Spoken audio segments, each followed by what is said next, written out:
con las compras navideñas y nosotros preocupados por una cuestión tan trágica y tremenda como es lo que está pasando con el derecho a la vivienda, con la catástrofe de la Dana. Bueno, pues muchas gracias, como siempre, a Car Revolta, porque es un refugio del pensamiento crítico, que no va a la megafonía. Pero es que, ¿cómo me voy a...? Ya empezamos con eso, ¿eh? Bueno, pues estaba agradeciendo, estaba agradeciendo a todo el mundo y, desde luego, a Car Revolta por eso, porque siempre nos acoge a todas las propuestas de pensamiento crítico, progresista, por cierto, además, ¿no? Y también gracias, y yo creo que se va a enfadar un poquito conmigo, gracias a las personas que hacéis posible Car Revolta, como por ejemplo Pepe Trasancos, que en fin, que en vez de estar como yo, compañero de profesión, pues en casa haciendo comiditas a los nietos, pues tiene una dedicación que yo creo que ni cuando trabajábamos en los ayuntamientos, ¿no? Esto es un sinvivir.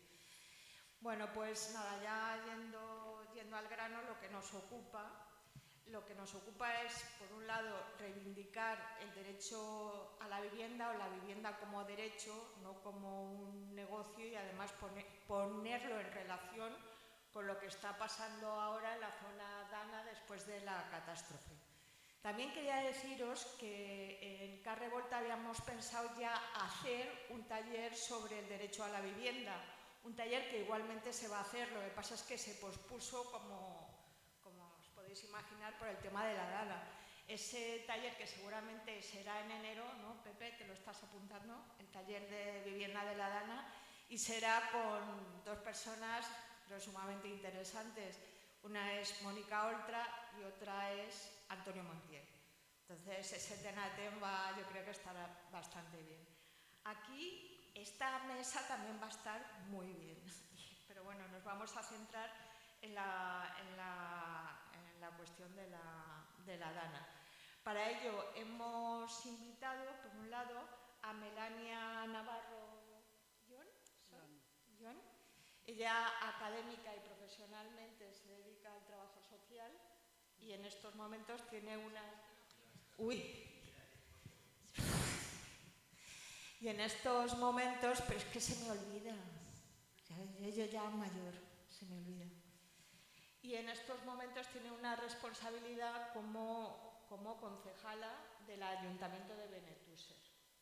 Entonces yo creo que también es muy importante que venga y muy importante reivindicar el trabajo, la dedicación, el sacrificio que están haciendo representantes públicos, sobre todo desde esa primera línea que es el ayuntamiento.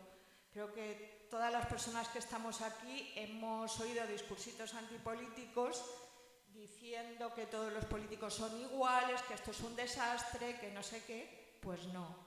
Sobre todo en los ayuntamientos hay personas que a ver cómo se van a recuperar de este trauma, porque, y Melania es un ejemplo, no hay días, no hay horas, no hay fines de semana, no hay nada, ¿no?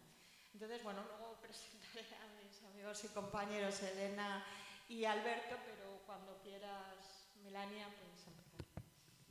Bueno, a ver, yo confieso que no me he preparado nada, vengo aquí a escupir directamente lo que llevo y además desde el estómago, lo acabo de decir hace un rato, porque, bueno, soy concejal de Servicios Sociales, llevo muy poco tiempo en el terreno de hecho salí en esta legislatura última. Yo iba como independiente, se me llamó para el área de Servicios Sociales, por ser trabajadora social, es mi profesión. De hecho, la combino también con mi otra profesión, con trabajo de trabajadora social en una asociación de enfermedades raras. Combino los dos trabajos. Salí en las listas y me metí en el ayuntamiento, sin conocer un poquito, siempre en el lado ese de las barricadas, y ahora en el otro lado, en el de los políticos, en el de la administración, sin saber un poquito dónde me metía. Si lo llego a saber, madre mía, creo que, no sé. En fin, yo llego a servicios sociales, a Benetússer. Benetússer es un municipio muy pequeño. De hecho, es 1 kilómetro cuadrado. Apenas llegamos a 1 kilómetro cuadrado. Es una zona muy tensionada, muchísimo. Estamos cerca de 16.000 habitantes en ese pequeñito kilómetro cuadrado. Cuando llego a servicios sociales, empezamos la andadura esta de los políticos, ya me encuentro en Benetússer con problemas de este tipo, de la vivienda, aparte de otros que se tenían que ir llevando también. El tema de la vivienda es un problema estructural y se ha llevado desde hace mucho tiempo y estamos en todos los sitios igual. Yo empecé trabajando porque había un problema, entre comillas, digo problema, pero para mí no era un problema, no lo consideraba. Una finca ocupada que había, una finca que no tenía dueño y que estaba vacía, que tenía unos pisos maravillosos, vacíos y sin dueño, y la gente necesitaba la casa y se metió. Pero bueno, cuando yo llegué, esto era un problema para el municipio. Me pongo a trabajar con el colectivo del Parque Alcosa, con Juanmi, y me pongo a trabajar con el colectivo Faga también. Estamos trabajando todo este tema, me empiezo a meter en el tema de la vivienda. A ver cómo hacemos, porque no hay soluciones habitacionales. En Benetússer es el municipio muy pequeño y no hay. Y empiezo a llamar a puertas, a contar con compañeros que trabajan en otros centros municipales, a ver qué soluciones pueden haber por ahí. En el ayuntamiento, lo que es toda esa maquinaria burocrática también que hay, que es bastante inoperativa a nivel de administraciones, muy poco operativa, muy poco.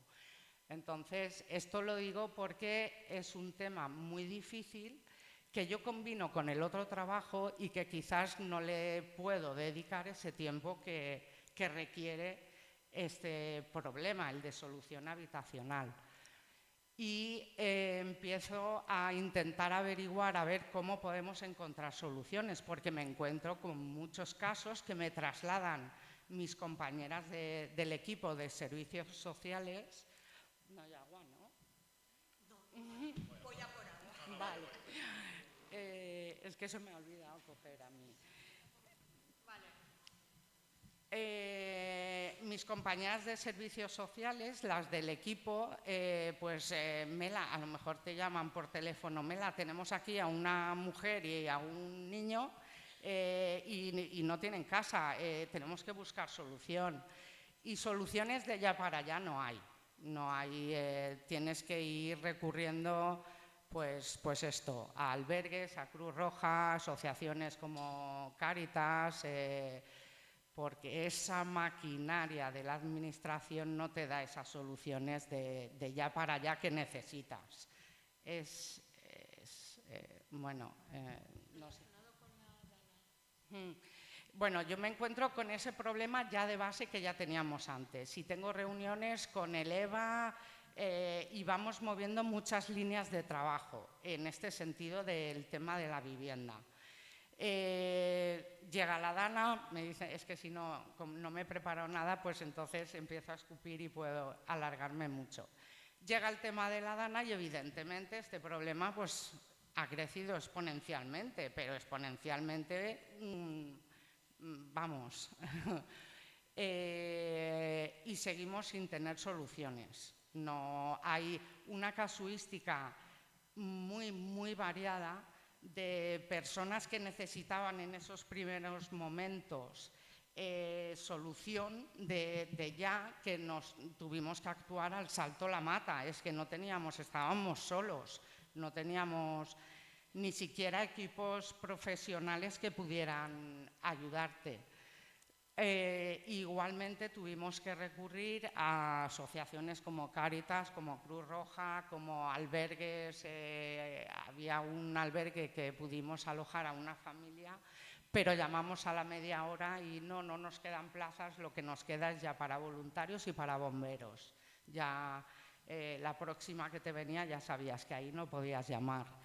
Y así hemos ido actuando todo este tiempo, que no nos ha dado tiempo ni siquiera a pararnos, a hacer un diagnóstico de lo que es la situación, porque estamos bajo mínimos de personal y ni siquiera te puedes parar a hacer un informe y a poner esas necesidades que tienes reales, porque no nos ha dado tiempo ni siquiera a pasar todos esos expedientes que íbamos teniendo de esos equipos voluntarios de profesionales del Colegio de Trabajo Social o del Colegio de Educadores Sociales, que íbamos haciendo batidas por todas las calles y por todas las viviendas recogiendo esas necesidades. Ni siquiera hemos tenido tiempo de poder volcar todos esos datos y poder ver bien qué es lo que tenemos y lo que no tenemos. Y tenemos familias que se han subido a los pisos de arriba, familias que se han tenido que ir con familiares, por suerte han tenido ese entorno que les ha podido apoyar, y tenemos familias que están viviendo en casas donde las condiciones son insalubres, totales. El moho ya está subiéndose cerca del techo. Luego el compañero más técnico que va a explicar también podrá relatar esa situación. Y tenemos familias que no pueden entrar a esas casas porque tienen daños estructurales y no pueden entrar. Entonces, bueno, la situación es bastante desesperante. Y Melanie, has contado antes el caso de dos personas con enfermedades mentales graves, ¿no? Y que estaban durmiendo en colchones que estaban mojados, que tú misma has tenido que entrar para cambiar, y que los colchones eran colchones de un alcalde de no sé dónde, ¿no?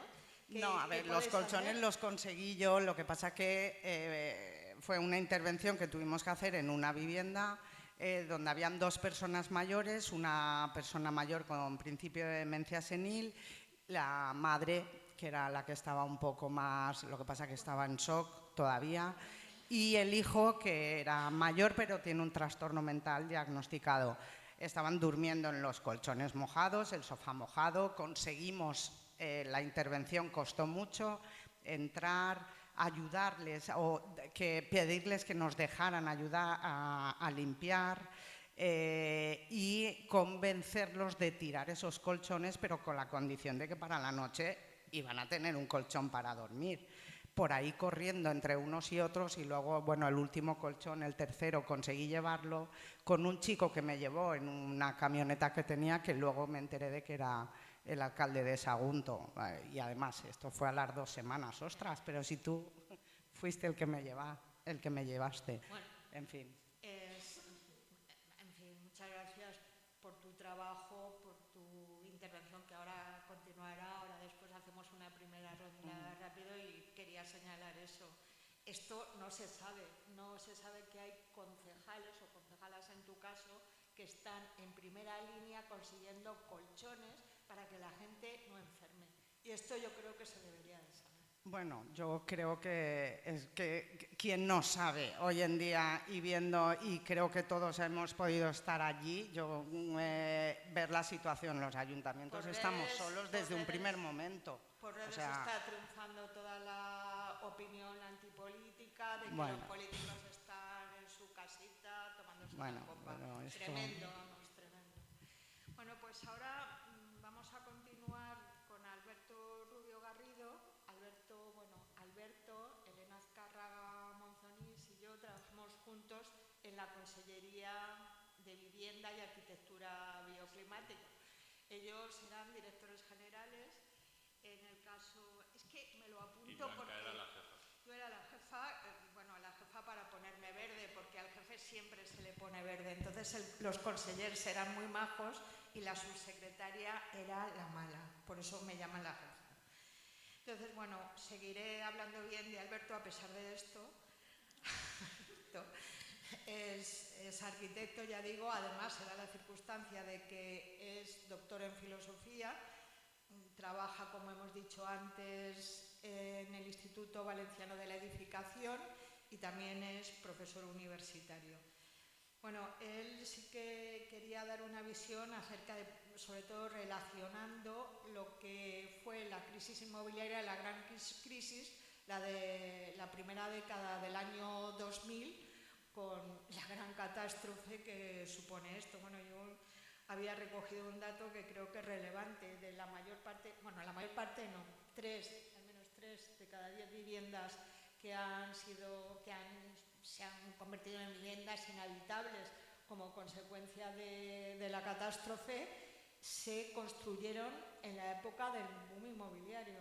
O sea, el negociete frente a lo que es un derecho, pero es que además el negociete, cuyas consecuencias económicas en términos generales son terribles, porque a ver cómo nos recuperamos de esto. Bueno, Alberto, cuando quieras. Muchas gracias, Blanca, por la presentación y por contar conmigo para esta sesión. Muchas gracias a los que estáis aquí presentes. Mi intención era compartir unas pinceladas sobre una reflexión que yo creo que esta catástrofe de la Dana ha puesto en su más drástica crudeza encima de la mesa. Por eso creo que es muy acertado que en el título se haga mención de la crisis a la catástrofe, que puede venir referida estrictamente a una catástrofe medioambiental, como ha sido la Dana, pero que en lo que ahora quería compartir pretendo elevarlo a una crisis estructural que nos llevará a una catástrofe estructural. Algo ya ha sido apuntado al respecto. La cuestión de la vivienda es una cuestión recurrente. De hecho, si uno mira el siglo XX-XXI de la historia de España, la cuestión de la vivienda ha sido parte central de las crisis más acuciantes de nuestra sociedad. Y lo cierto es que sorprende que aún hoy, máxime estos días, se siga hablando de las virtudes del mercado de cara a la solución, ¿no?, de este problema de la vivienda, en la medida en la que no hay ni un caso, no digo en España, en el mundo entero, en el que con el mero libre mercado se haya podido solventar el problema de la vivienda y ya el acuciante problema de la vivienda. Solo hubo quizá una época en la posguerra en la que en algunos países, como pudo ser Reino Unido o pudo ser Centro Europa, se llegaron a alcanzar unos niveles muy elevados de satisfacción en el acceso a una vivienda digna y asequible. Fue la época de la reconstrucción tras la Segunda Guerra Mundial, que llevó a unas intervenciones a gran escala lideradas por la administración. Todo esto quedó truncado, por supuesto, en los años 70, cuando el liberalismo económico se adueñó, ¿no?, de las principales economías europeas. Pero es que el caso de España es un caso aún más llamativo. Esto lo cuento con frecuencia cuando con el Instituto Valenciano de Edificación vamos a otros países europeos y compartimos experiencia y ellos no salen de su asombro. El caso de España es una rara avis en la política de vivienda y es principalmente una rara avis porque se ha inventado, y esto se lo debemos al ministro Arrese, una fórmula de provisión de vivienda muy particular, que consiste en volcar directa o indirectamente ingentes cantidades de recursos públicos. Ha habido una política de vivienda extraordinariamente cara para el conjunto de la sociedad española a lo largo de décadas, pero que se ha centrado en la promoción de vivienda protegida para que las personas pudiesen acceder en propiedad a esas viviendas. Esta política de vivienda se ha sostenido durante 50 años. Es decir, pues 2 generaciones, pongamos por caso, desde el año 57 hasta la crisis del 2008, 2 generaciones han podido tener acceso a viviendas más o menos asequibles de las que son propietarios. Y ese es un gran mito de España, ¿verdad? El hecho de que en general se considere que en España la gente pues habita en la vivienda que es de su propiedad. Hoy por hoy se estima que un 75% de las personas habitan en viviendas que son de propiedad suya. Esta fase de estructuración del acceso a una vivienda ha acabado. Acaba con el 2008, cuando el mercado financiero directamente ya es incapaz de asumir la escalada vertiginosa de los riesgos hipotecarios y cortan el grifo. Ya no se va a poder acceder masivamente a una vivienda en propiedad, bajo ningún concepto. Por una parte, porque no van a haber ya hipotecas baratas, y por otra, porque estamos en un escenario de crisis medioambiental en el que ya no tenemos acceso a materias primas económicas, ya no tenemos tanta facilidad para generar suelo barato en el que desarrollar nuevas promociones, etcétera, etcétera. Pero lo llamativo de todo esto es que estamos entrando en una nueva crisis que ahora con 4 pinceladas intentaré trasladar, sin desprendernos aún de los problemas derivados de esa anterior fase. Las personas que adquirieron una vivienda protegida hace 50 años, y Melanie pues algunas cosas ha apuntado al respecto, viven en viviendas que están ya obsoletas. Son viviendas que no reúnen las condiciones adecuadas para seguir siendo utilizadas como vivienda principal. Pero es que siguen siendo las personas vulnerables que tuvieron derecho a acceder a esas viviendas protegidas, de manera que no tienen recursos suficientes para hacerse cargo de su actualización. Es decir, tenemos personas propietarias que viven en viviendas en malas condiciones. Desde el 2008, ¿qué ha ocurrido? Pues básicamente que ya no hay un mercado de compra de vivienda para las personas que la necesitan. Las personas que necesitan hoy vivienda solo pueden acceder al mercado del alquiler. Fijaos que en torno a un 60% de las compras que se han realizado en estos últimos 10 años se han realizado al contado. El 50% la ha realizado sociedades de grandes tenedores. El mercado de la compra ya no es un mercado para las personas que habitan viviendas, es un mercado para las personas que hacen negocio con la vivienda. Las personas que necesitan hoy vivienda acceden por medio de un alquiler que está totalmente desregulado, totalmente fuera de control en los precios. Todo esto está llevando a una situación de máxima precariedad en los tejidos más vulnerables de la sociedad. Y en el caso de l'Horta Sud, agravado además en estas últimas semanas por una crisis medioambiental sin precedentes. No tenemos herramientas como sociedad para abordar algo como la DANA de una manera estructurada, pero lo cierto es que tal y como tenemos ahora mismo estructurada la provisión de vivienda, cómo estamos ahora mismo organizados como sociedad para tener acceso a una vivienda, cualquier evento de esta índole, que puede ser medioambiental, como ha sido la DANA, pero puede también ser de tipo financiero, como ocurrió en el 2008, va a provocar un daño irreparable a las capas más vulnerables de la sociedad. Y no tenemos herramientas para solventarlo. Estamos literalmente desnudos frente a cualquier evento de esta índole.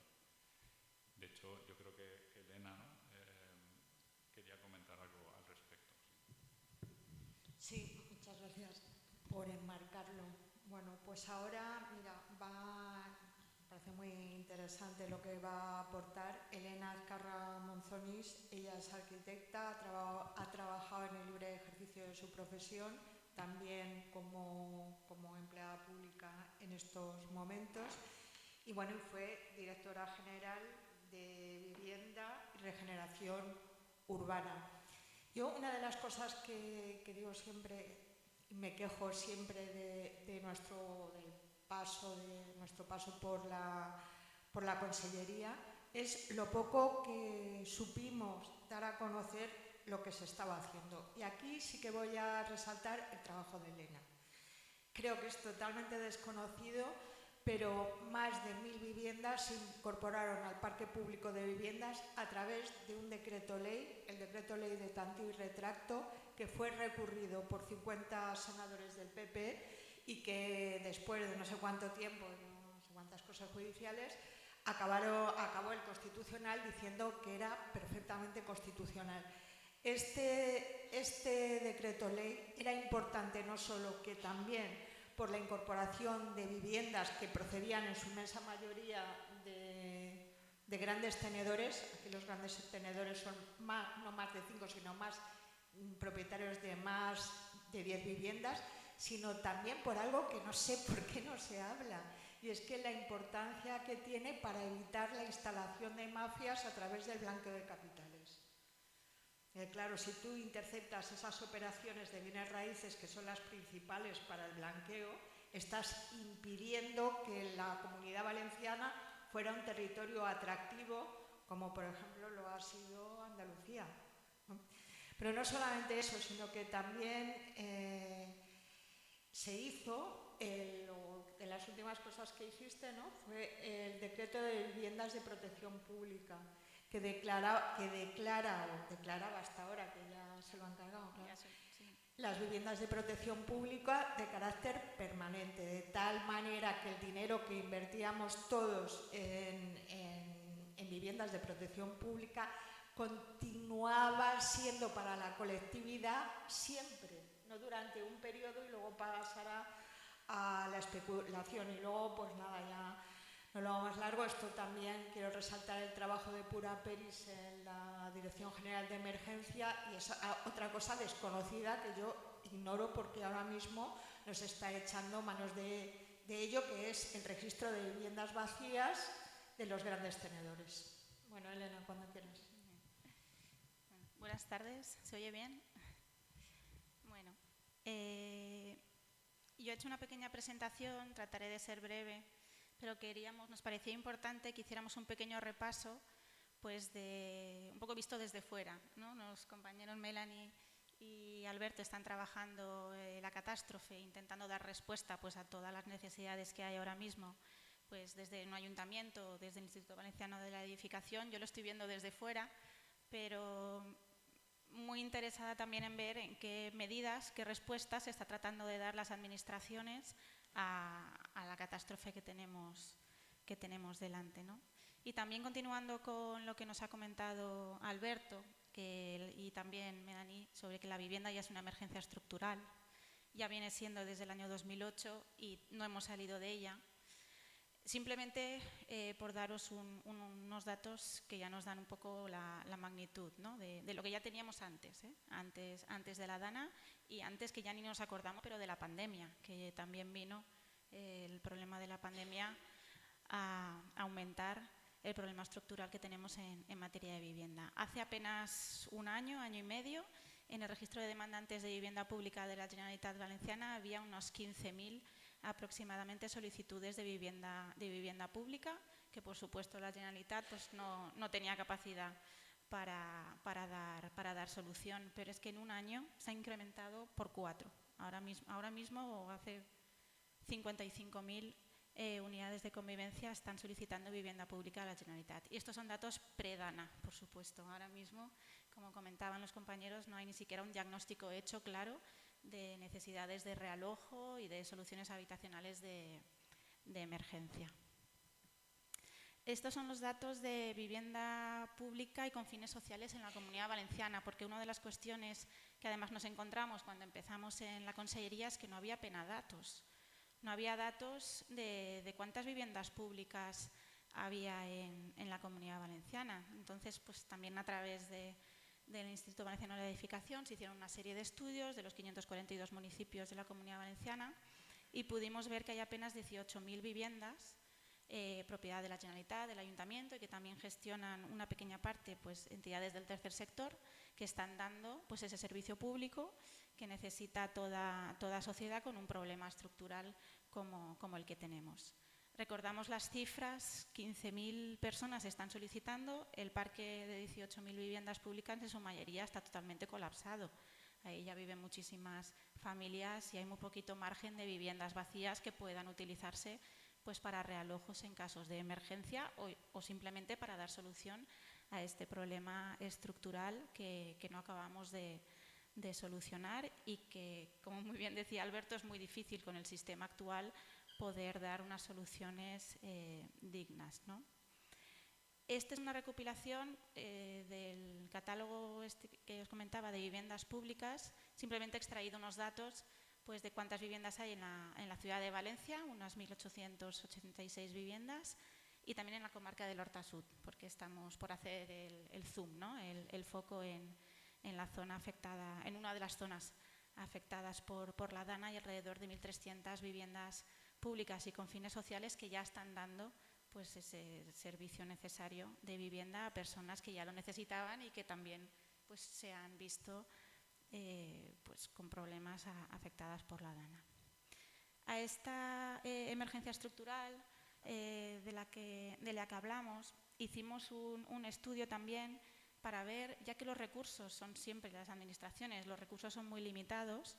En materia de vivienda, más limitados todavía, los recursos económicos eran muy, muy limitados, pues nos parecía importante, para ser lo más objetivos posibles y para ser lo más efectivos posibles, estudiar en el territorio dónde era más necesario que esos recursos fueran a parar, ¿no? Entonces hicimos este catálogo que se llama de áreas de necesidad de vivienda, la SANA, que la conclusión que nos dio es que aproximadamente la mitad de los municipios, de los 542 municipios de la Comunidad Valenciana, eran áreas de necesidad de vivienda en el sentido de que necesitaban pues, esos recursos públicos pues, para que tuvieran un equilibrio más sano respecto del mercado libre.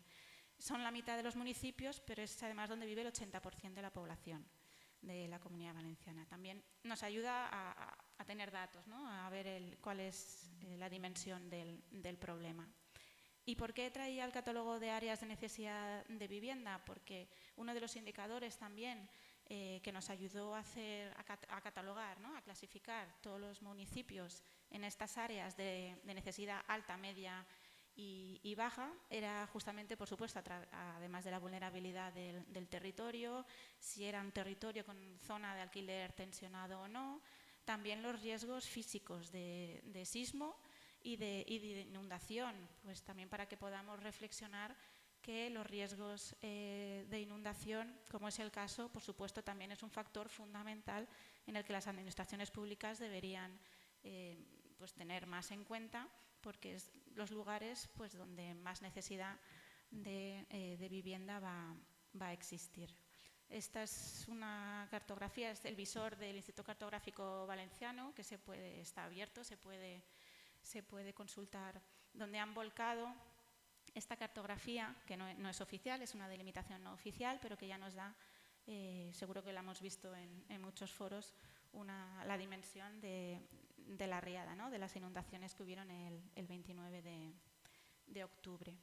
Si este catálogo de áreas de necesidad de vivienda lo superponemos a la mancha de las inundaciones, vemos, por supuesto, toda la comarca del Horta Sud como está, ¿no?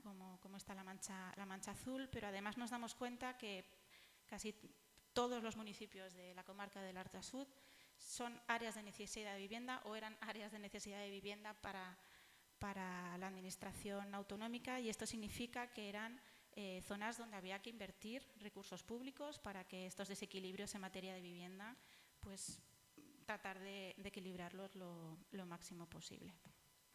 ¿Cuáles son las soluciones que estamos viendo estos 2 meses, ¿no? estas semanas? ¿Qué soluciones, qué propuestas están haciendo desde las administraciones? Pues uno de los recursos de alojamientos de emergencia que han puesto en marcha es en la antigua FE. Es un recurso que ya utilizaron también cuando recibimos refugiados de Ucrania, por ejemplo. O también en Burjasot pues, ha puesto en marcha el Centro de Atención Temporal de Emergencia, donde también están realojando a personas pues, que no pueden vivir en las viviendas que han sido afectadas. Por supuesto, aquí no están las personas que están con familiares, con amigos, pues, porque las administraciones, como además habéis visto antes, pues no tienen parque público. Y es uno de los problemas fundamentales que tenemos aquí, que no tenemos un suficiente parque público para dar solución ni al problema estructural ni a las situaciones de emergencia que han venido ahora, que vendrán, y que también hay que reflexionar sobre ello. Van a venir más catástrofes y las administraciones no están poniendo todos los esfuerzos que deberían estar poniendo. Esto es un ejemplo de las ayudas que ha sacado la Generalitat, y en concreto ha sacado un programa de ayudas de alquiler de vivienda para las personas afectadas. Creo que sí, la ayuda es de 800 euros al mes, hasta 12 mensualidades, un máximo de 11.200 euros así. Y si no recuerdo mal, tengo por ahí el dato, creo que las han concedido ya a casi 400 solicitudes, les han concedido ya estas ayudas al alquiler EDANA. Claro, el problema va a ser ¿qué viviendas? Porque claro, las ayudas se conceden sin tener un contrato de alquiler y simplemente porque tienen esa necesidad de buscar una vivienda en arrendamiento porque las suyas han quedado inhabitables. Pero ¿qué viviendas van a encontrar estas personas en el entorno para tratar de evitar dentro de lo posible el desarraigo y para poder rehacer un poco sus vidas? Si en la ciudad de Valencia, en el sur, la comarca del Horta Sud, esto es un portal inmobiliario conocido por todos, donde hay apenas unas 40 y pico casas con un alquiler máximo de 800 euros. Tampoco el mercado libre va a dar una solución a todas estas personas. ¿Y qué hace la Generalitat? Pedir, ¿no? Como decía Blanca, pedir a los grandes tenedores pues que pongan a disposición las viviendas que tienen en el área metropolitana para las personas afectadas por la DANA. ¿Y qué hace la Administración, la Generalitat también? Pues pedir también al Gobierno central que ponga a disposición las viviendas de Sareb. Sareb da para una sesión solo para ellos, sí, da para varias, que ponga a disposición las viviendas de Sareb también para dar solución a todas estas personas. Pero es que resulta que, como muy bien ha adelantado Blanca también, tenemos un decreto ley que se aprobó en 2023, hace muy poquito, de medidas urgentes. Pues uno de los objetivos principales de este decreto ley es movilizar justamente las viviendas vacías de todos los grandes tenedores y los obligaba a comunicar a la Generalitat las viviendas que tenían deshabitadas en la Comunidad Valenciana. Ahora mismo hay en el registro, esto es una información que se puede consultar, es pública, están registradas oficialmente en la Generalitat, en concreto 1.318 viviendas vacías de grandes tenedores en la provincia de Valencia. Esto es solo de la provincia de Valencia.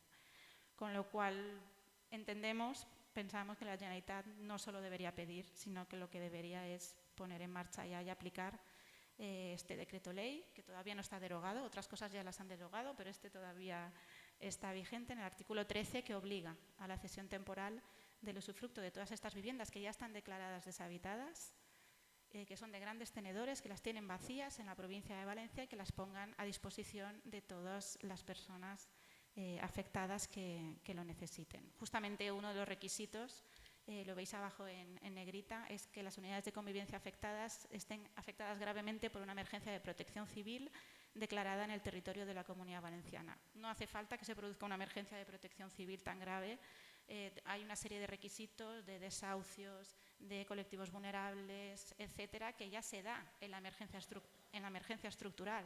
No es necesario que estemos ante un episodio así para obligar a los grandes tenedores a ceder a la cesión temporal obligatoria del usufructo de las viviendas declaradas deshabitadas. Sareb, que también da para una sesión entera.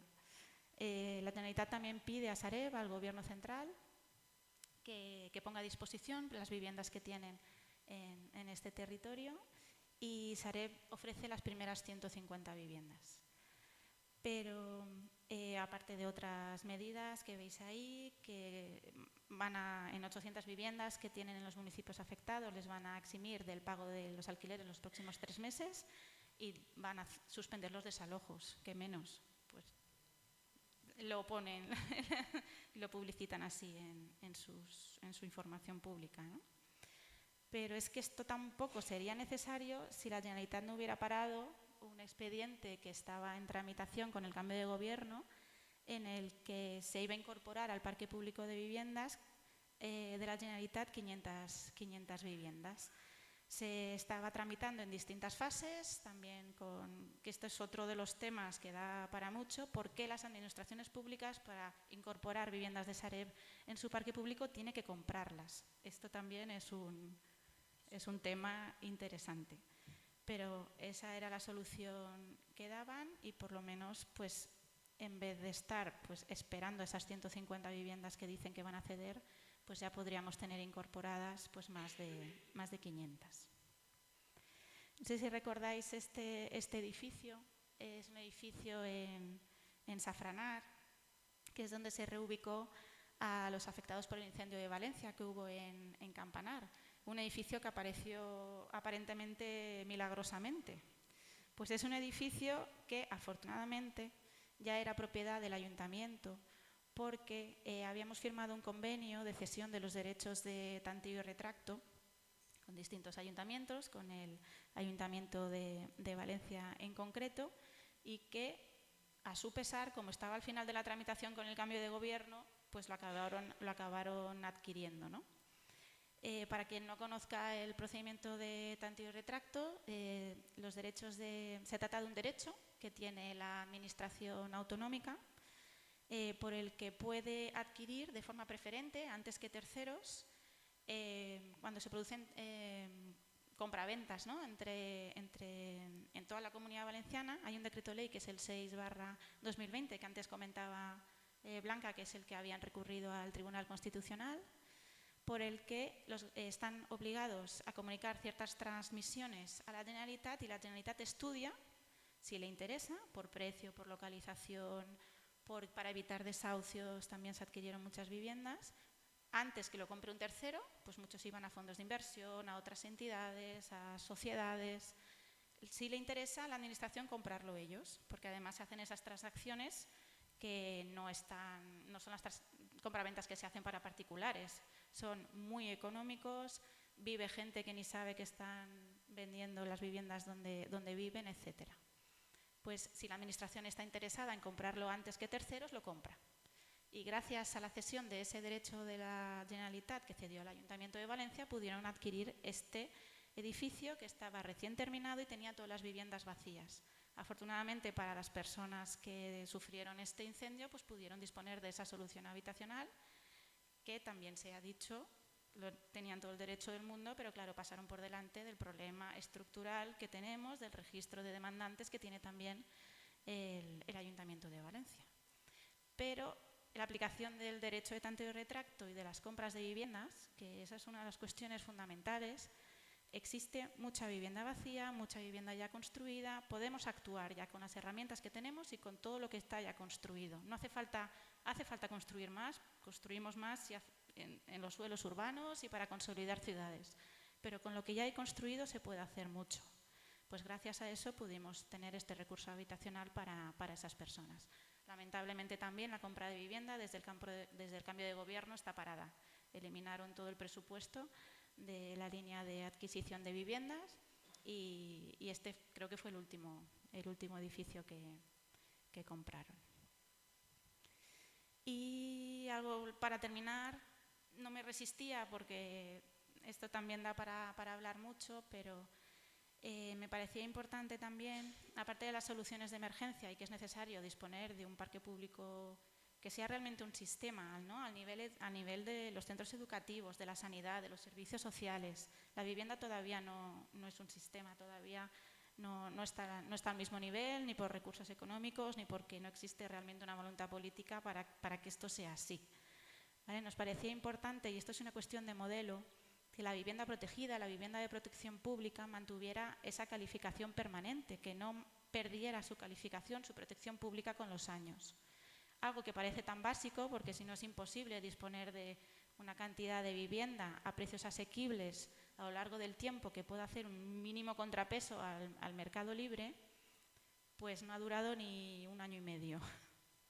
lamentablemente, porque la semana pasada, jueves, viernes, entró en vigor un nuevo decreto que justamente pues, deroga la posibilidad de calificar permanentemente las nuevas viviendas, las nuevas VPOs que se construyan en la Comunidad Valenciana, y han vuelto otra vez al modelo de dentro de 30 años o 20, incluso 15 años, las viviendas que se construyan protegidas, a los 15 años perderán su protección y volverán a entrar otra vez en el mercado libre, con lo cual así es absolutamente imposible tener un parque de precios asequibles que puedan incidir mínimamente en la regulación de los precios de la vivienda.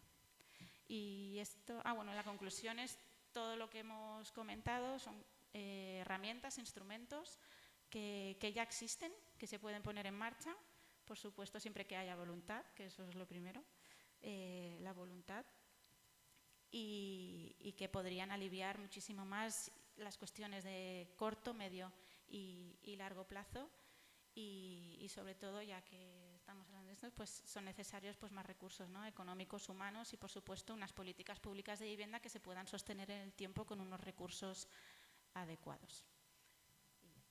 Pues muy bien, muchas gracias. Yo voy a haceros una pregunta porque es algo que no entiendo. Si es un hecho incuestionable que se necesitan muchas más viviendas, aunque solo sea de manera inmediata para el realojo, para las situaciones del realojo, ¿cómo es posible que únicamente el Ministerio ha lanzado dentro de la DANA un programa para la adquisición de viviendas a través de la nueva empresa pública creada?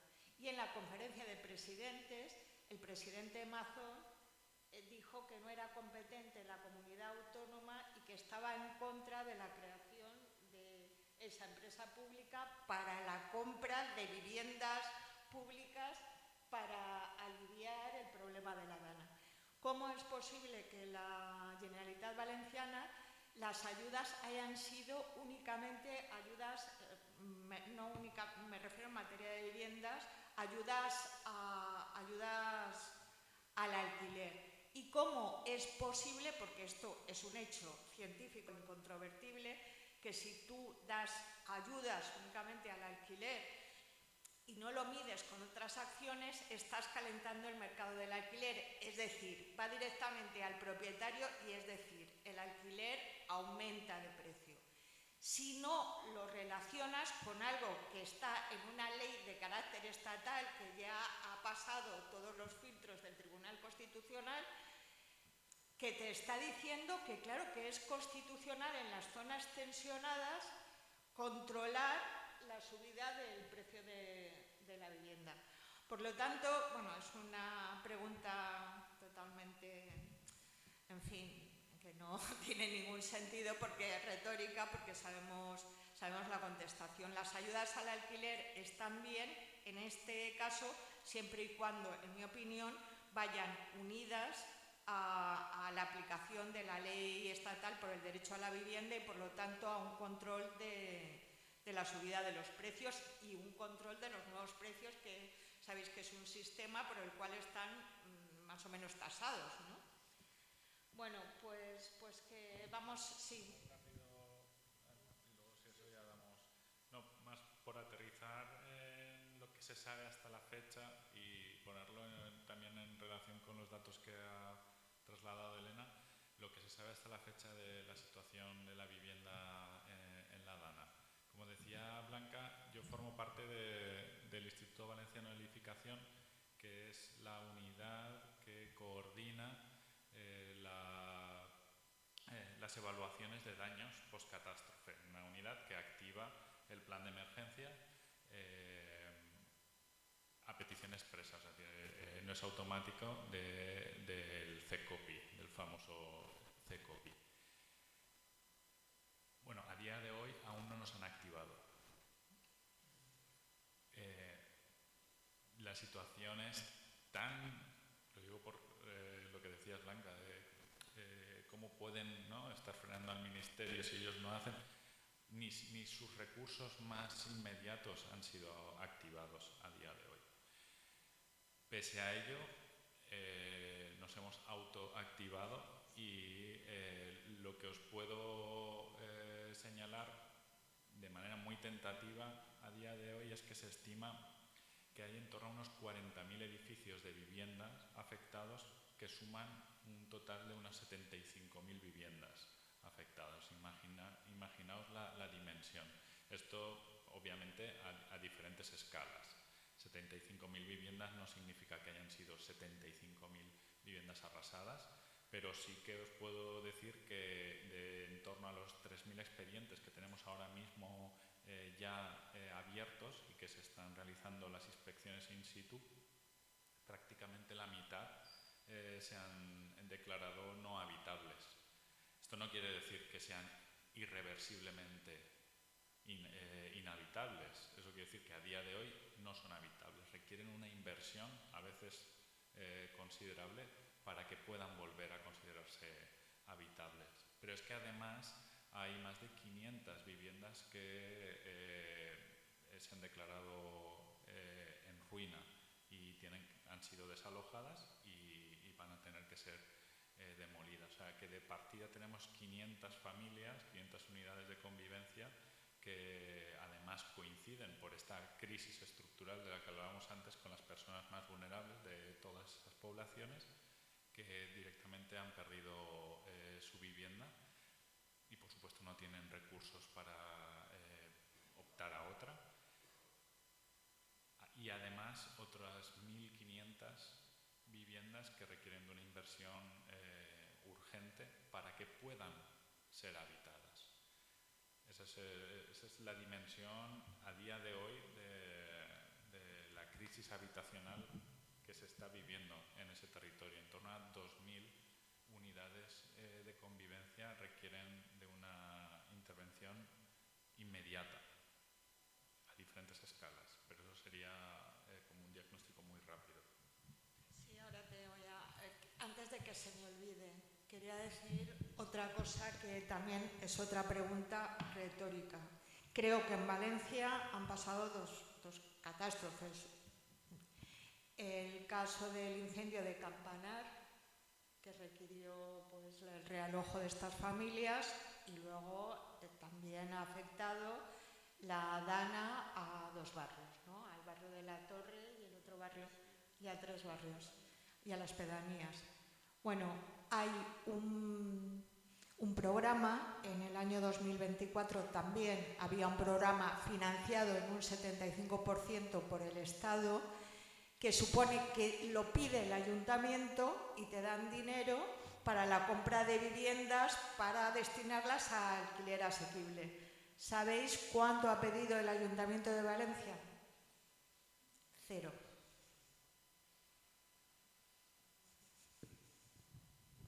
Melania. No, yo quería comentar un poco lo que estabas comentando tú de viviendas afectadas, habitables, tal. También no nos podemos olvidar que la mayoría de edificios, aunque vivamos en el primero, en el segundo o en el cuarto, el tema de los ascensores, el tema de los bajos. Yo personalmente en mi finca no tenemos timbres, no tenemos ascensor, no tenemos puerta, no tenemos ningún tabique de ningún local, persiana. O sea, todo eso también hace que se sume. Habéis pasado todos los del IBE a hacer todos esos informes, valoraciones, pero no están solo las viviendas bajos residenciales, sino es que está todo afectado. Los de la residencia que siguen en el primer piso sin ascensor desde el 29, se han puesto una oruga de estas y no siguen sin poder bajar, no pueden ni así. Hay un montón de, o sea, que habitables, bueno, hay muchas más, porque todos estos detallitos. Hay ayudas concretas, creo que del Ministerio para esto, pero también quiero señalar otra cosa que me ha sorprendido muy negativamente y que lo escuché en la SER del presidente de la Asociación de Agentes de la Propiedad. Bueno, y es que, claro, en el anterior gobierno había convenios anuales de tal manera que hubiera unos, bueno, agentes de la propiedad, no sé, administradores de fincas de oficio. Lo oí del presidente del Colegio de Administradores de Fincas. Había un administrador de fincas de oficio que para situaciones de edificios que bueno, fueran gente más vulnerable o con dificultades o muy mayores o lo que sea, a través de una cantidad de dinero que proporcionaba la Generalitat, pues podían facilitar subvenciones, tramitarlas, etc. Entonces, este señor se quejaba que todavía no había sido renovado ese convenio y no sabían si eso iba a pasar. Creo que en estos momentos adquiere una dimensión muy superior a la que entonces hizo que hiciéramos ese convenio. Eso, igual la gente quiere hablar. ¿Queréis intervenir? Yo no sé el micro.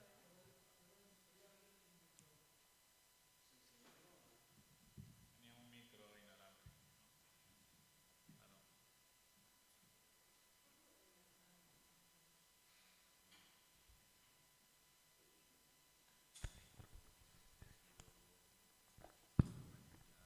Bueno, nada, no...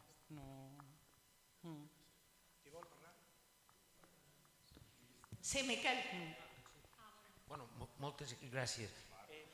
Cuidado, que te vas a caure.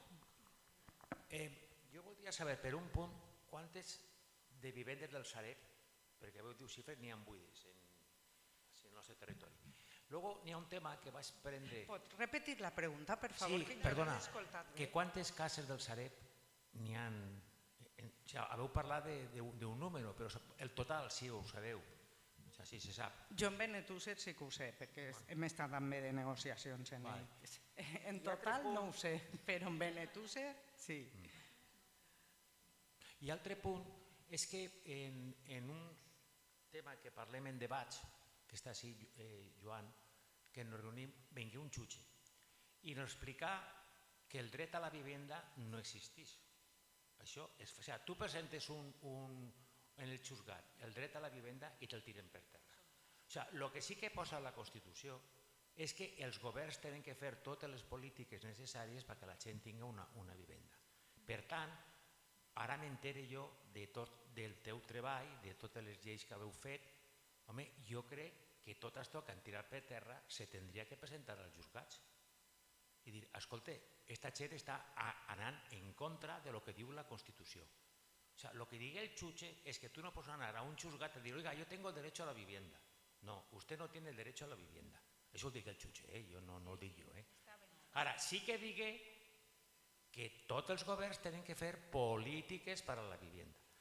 Si tot això, me compro el que vau dir, no s'han tirat per terra, doncs haurà que portar-lo al juzgat perquè els jutges diguen si tenen raó de fer-lo, perquè entonces sí que estan en contra de la Constitució. Luego tenim un problema, que arriba el botànic i lo de sempre. És que no han fet res.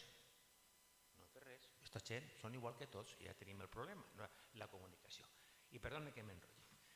En la SER va eixir un sociòleg que ha treballat sobre Mussolini i allí sabeu que ha guanyat l'extrema dreta. Però resulta que els seus llibres, si ell l'explica a la universitat, en aquest moment lo poden tirar fora de la universitat. No lo pot explicar. Però els seus llibres han agarrat a una sèrie de televisió i diu que s'ha sorprès que la gent jove diu, hòstia, això era el feixisme? Doncs nosaltres no sabíem res. Crec que ja és hora que totes aquestes coses se faci una força, algun reportatge, alguna pel·lícula curta, on s'expliquen totes aquestes coses. Bueno, eso ya nosotros no vamos a... Sí, collons, jo no dic que no faig o se deixi de fer, jo estic donant una idea, tu, ja està bé, és que pareix que no és una crítica, és una idea para fer, o sea, lo que jo vull dir-te és que sempre estem igual, és que l'esquerra fa moltes coses però de repente no s'enteren, és que estem en un moment. I luego hi ha un problema, és que el problema de la vivenda no és un problema de València o d'Espanya, és de tot el món. O sigui, des de l'any 2000 no n'hi ha economia productiva, zero. I n'hi ha 14 trilions de dòlars volant per el món i s'inverteixen en vivenda. O sea, es un sistema. Y claro, estos gobiernos neoliberales, como el Ayuntamiento de Valencia y el PP y compañía, están a les órdenes de esos 14 trillones de dólares que volen per ahí. Bueno, pues algo que habrá que fer, jo dic, anar al juzgat, fer pel·lícules o reportatges perquè la gent se vagi enterant. Contestamos que si no se nos olvida todo lo que has dicho. He portat un rotllo. Un poquito, sí. ¿Quieres contestar?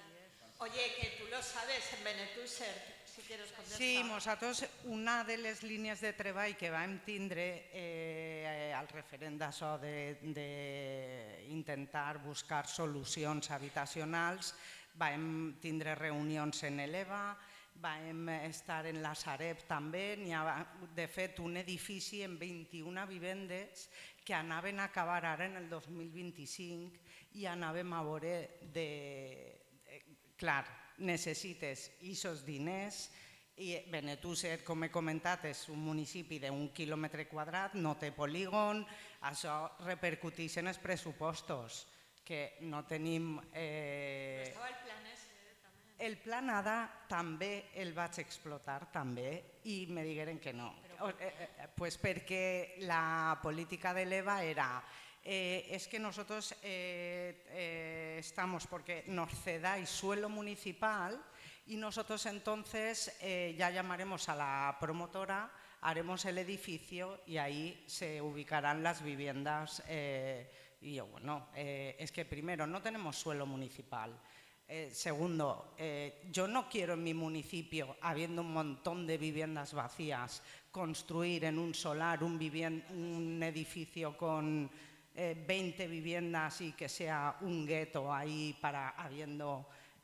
no. Melanie, lo siento mucho porque te informaron mal. El plan bueno. ADA era directamente, el primero que lo pedía, si cumplía los requisitos, además es bianual y las bases las hizo el último botánico. Sí, con eso fui. En fin...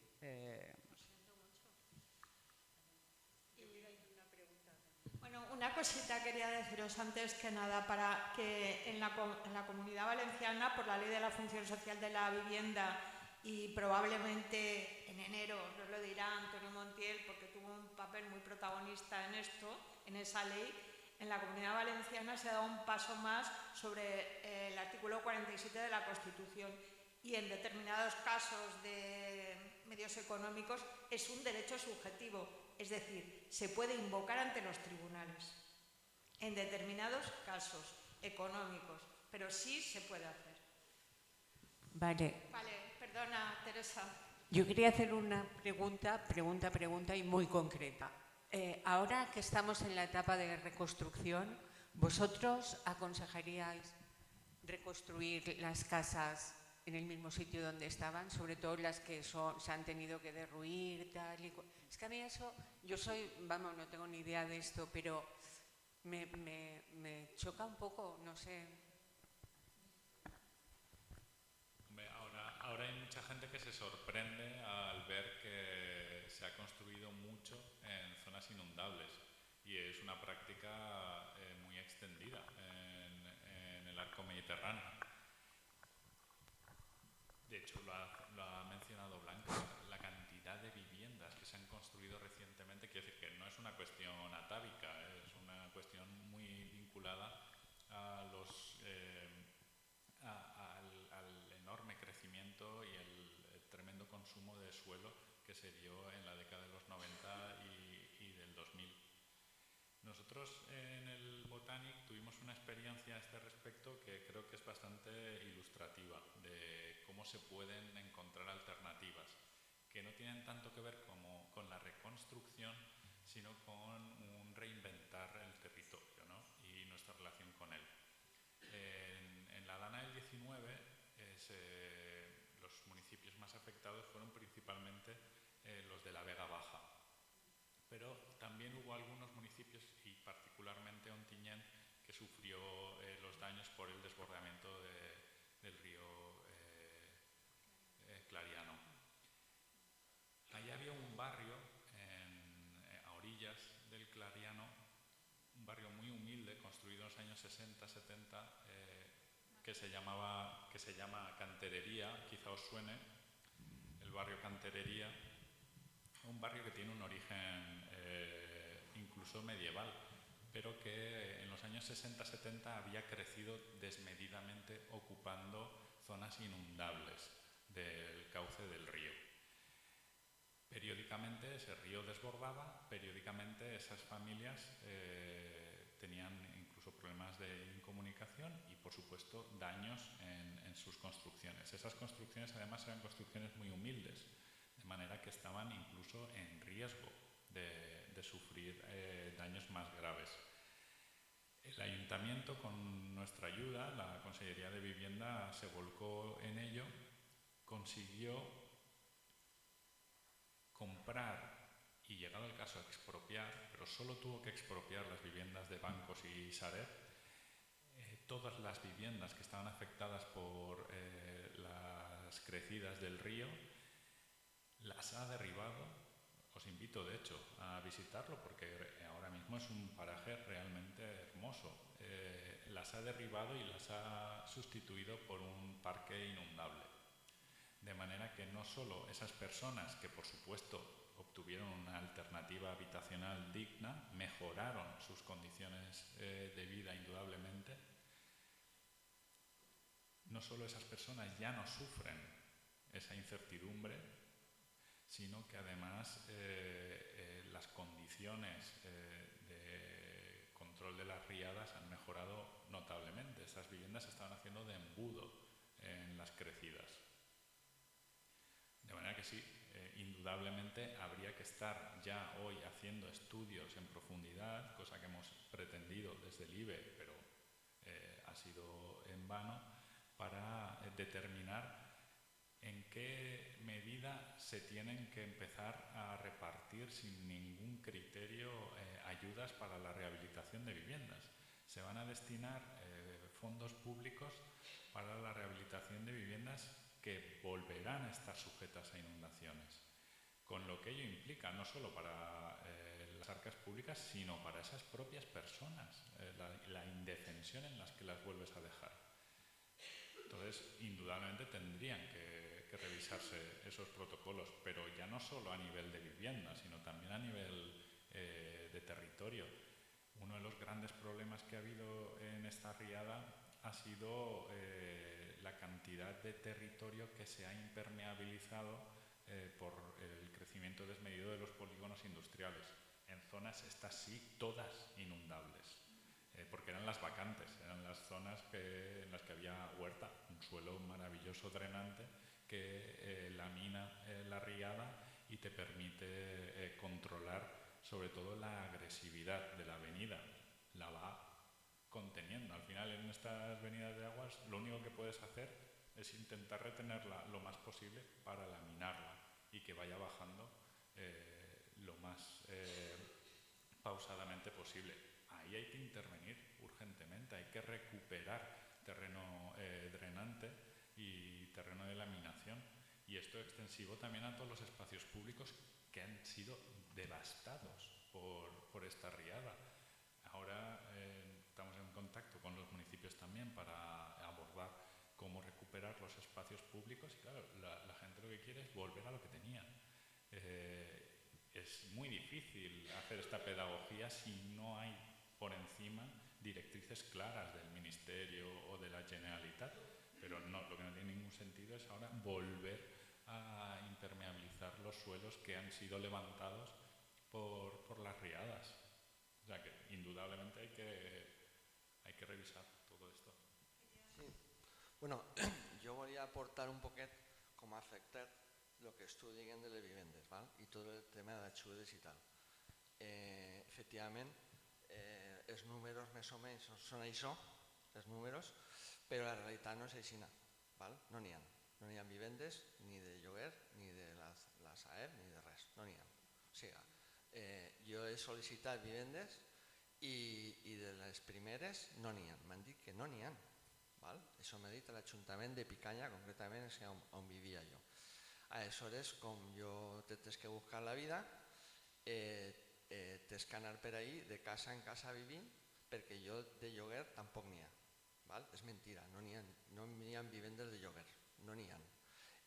Estic anant com si estiguera buscant casa per llogar en les oficines d'Idealist, bueno, de totes les oficines, i no n'hi ha, no n'hi ha. I efectivament, a 800 euros menys, o sigui, això no existeix, jo no puc llogar una casa en aquest moment a València, val? I ja han passat 3 mesos. Val? Això estic vivint de préstec per ahir, en casa d'amic, jo i la gent que conec de Picanya que està en la meva situació, val? Que imagina que serà els 60 pobles afectats, estarem igual. Val? Efectivament, los daños són tals són uns problemes, però els que s'han quedat sense casa, el problema és més greu, no? Aleshores, jo tiro en falta, o hem tirat en falta a la gent un poquet de carinyo de l'administració. Però no sols de l'administració, dels que manen, que això ja és algo més greu, això carinyo no tenen. No? Però crec que els funcionaris que han vingut, que no sé d'on ha sortit, perquè no són funcionaris, han contractat empreses per a fer les gestions i que els han posat un xaleco de protecció civil i no són de protecció civil, sabien menys que nosaltres. I no sabien per on anaven a l'hora de fer les sol·licituds, han anat aprenent en els casos. No? I bueno, ha sigut un desastre i continua sent. Jo no sé com se pot parar això, però en aquests moments fa falta que l'administració, jo què sé, ostres, és que no pot ser, és que darrere d'una, no és que no han avisat, és que després no han vingut, és que després... O sigui, és que és tota una cadena que continua i continua i bueno, els afectats i afectades estem ahí, patint i anem d'ací cap allà. No sabem, no sabem on acabarem, no ho sabem. Claro, sí, uno de los motivos por los cuales hemos hecho esto es por hacer propuestas propositivas para intentar que nos oigan, ¿no? Que se vean que hay soluciones. Oye, están los pisos de la Sareb. Pues a lo mejor no están al lado todos, ni se pueden cubrir los de la gente que vive en ese término municipal, pero eso ya es un alivio. Los pisos de la Sareb. Están las 1.318 viviendas vacías, de grandes tenedores, que como ha transcurrido un año desde su inscripción en el registro, la Generalitat, pagando a los tenedores, puede tener el uso para el alquiler, el usufructo para el alquiler. Se pueden, por cierto, se puede comprar directamente en estas causas catastróficas la administración hasta directamente, es decir, mi procedimiento hasta 150.000 euros. Es decir, lo que estamos haciendo no es por criticar, intentar que se nos oiga y que se sepa que claro que si toda la administración trabaja en ese sentido, local, autonómica y estatal, claro que solucionarlo del todo no, pero paliarlo claro que se puede hacer. Pues vamos a trabajar en ese sentido y no... Pero esos 150.000 euros, porque hay anuncios de mucho dinero y de hace tiempo y no ha llegado nada, pero absolutamente nada, ni ayuda profesional para gestionar la ingente cantidad de ayudas por aquí, donaciones por allá, que no te da tiempo ni a pararte a decir cómo lo hago. No es una ayuda, 150.000 es que la ley de patrimonio de la Generalitat establece esa posibilidad, ¿sabes? No quería tampoco. Pues que hay, pues eso, tenemos anuncios de Generalitat, de Diputación, de tal, pero el caso es que está anunciado hace tiempo, pero llegar no ha llegado nada, nada, ni para viviendas, ni para contratación de profesionales, ni para nada, no ha llegado. A Benetúser no. Y me consta que en los demás pueblos igual. Y la gente estamos allí sin opciones, y sin ver nada. Enfadados, cansados. Sí. Hola, gracias a los 4 por lo que habéis aportado, pero a mí todo el rato me estaba dando una sensación de ruptura entre estos espacios, donde estamos personas concienciadas y conscientes de lo que está pasando y encima con personas técnicas que nos dan información, con la realidad de las zonas. Afortunadamente aquí está Mela, que representa un poco esa realidad, pero yo estuve el viernes en Parque Alcosa y os puedo decir que todavía estoy partida por la mitad. O sea, lo que estuve, es que me cuesta incluso narrarlo, lo que estuve viviendo allí fue devastador. Es decir, todos los bajos de las fincas son viviendas y son viviendas en este momento arrasadas por completo, y la mitad de ellas, más o menos, o una buena parte, la gente estaba haciendo obras. La gente para Alcosa, todos sabemos que es clase obrera, ¿no? Gente muy pobre. Lo que les habrá costado tener una vivienda, el esfuerzo económico de tenerla para que luego en un rato una ola de agua y fango se la lleve por delante, y estar otra vez invirtiendo lo que tienen y lo que no tienen en reconstruir una vivienda que se vuelve a ver una ola. Y según decía Valladares, probablemente no tarde mucho y sea peor que esta, se vuelvan a quedar sin la casa. Entonces, yo, haber vivido esa realidad, saber que mañana en la calle Sollana va a haber un desahucio de 2 personas ancianas y él con diálisis, es decir, 2 personas en una situación extrema. Y todo lo que habéis intentado hacer desde vuestro trabajo, me refiero a Elena, a Alberto, a Blanca, a los 3, y que no se sepa que habéis intentado aportar estas soluciones, yo creo que deberíais ir a las zonas afectadas, a dar este tipo de charlas, llevar esta información, y que tanto los ayuntamientos y el personal de los ayuntamientos, como puede ser Melanie y otras personas, y la gente del pueblo sepan que hay soluciones que se les están negando. Y eso es un acto de puto terrorismo. En fin, esto es lo que quería. Más que nada es un sentimiento que tengo que me tiene destrozada. Yo a la poca gente que conozco de partidos políticos y tal, la verdad, de partidos políticos de izquierda, les he dicho que vinieran, porque la intención es dar a conocer soluciones, posibilidades. Y sobre lo de ir a algunos ayuntamientos, sí que lo planteó Raquel en vuestra asociación Dones Grans, y nos lo comentó en debats, en la plaza de debats Joan, y a mí me parece que sí que sería en fin, algo que en la medida que podamos aportar, yo sí estoy dispuesta. Hola. Es que no quiero añadirte aún más angustia, pero el panorama de esas personas es aún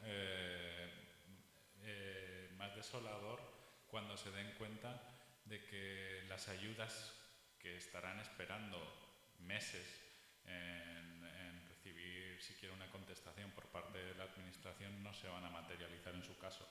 Porque con un tremendo esfuerzo y con la ayuda de familiares y conocidos habrán podido conseguir de alguna manera informal un poco de material allí, el primo le está ayudando a pintar, el otro.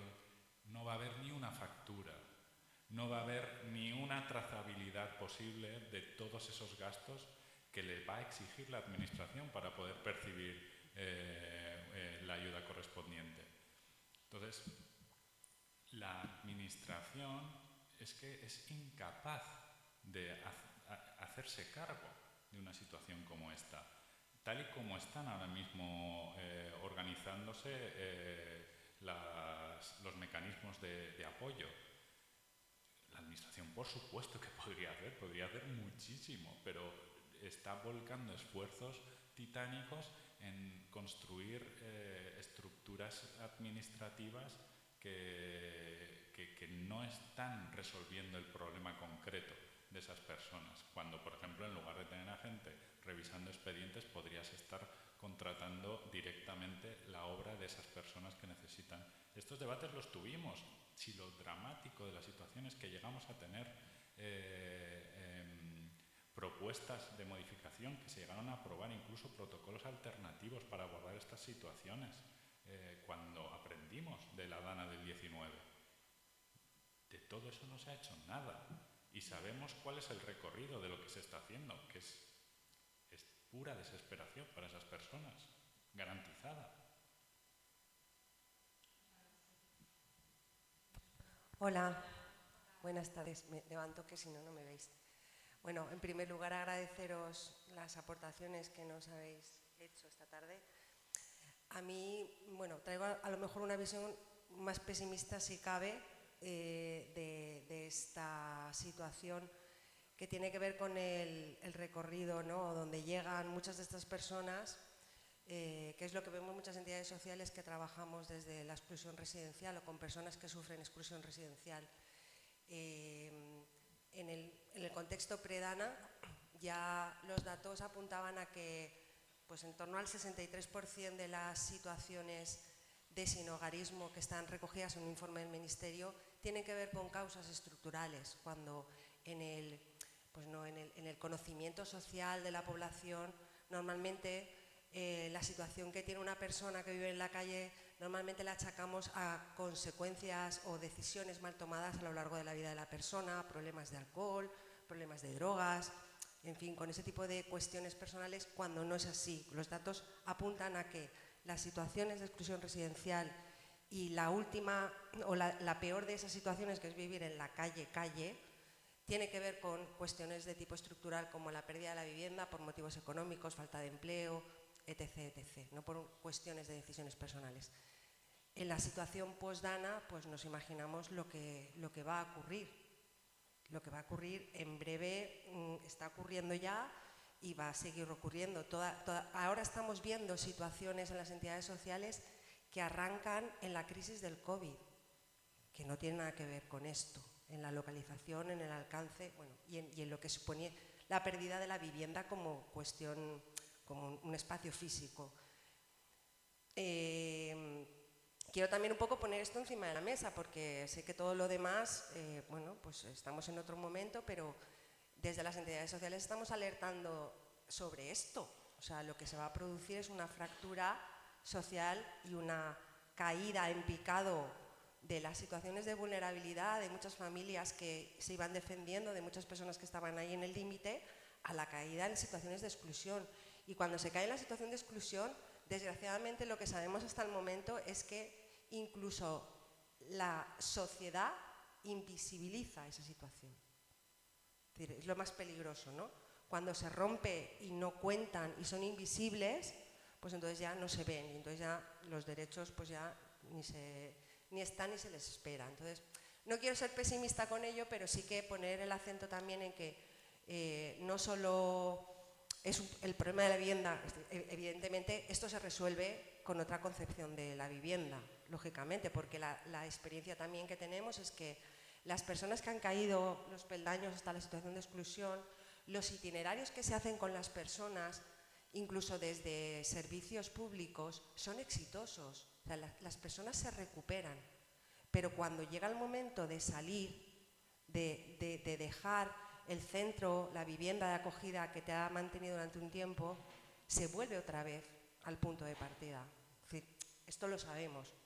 Entonces, bueno, pues insisto, no quería ser catastrofista, pero sí que dejar también las consecuencias a medio o largo plazo que va a tener en la distribución de nuestra sociedad.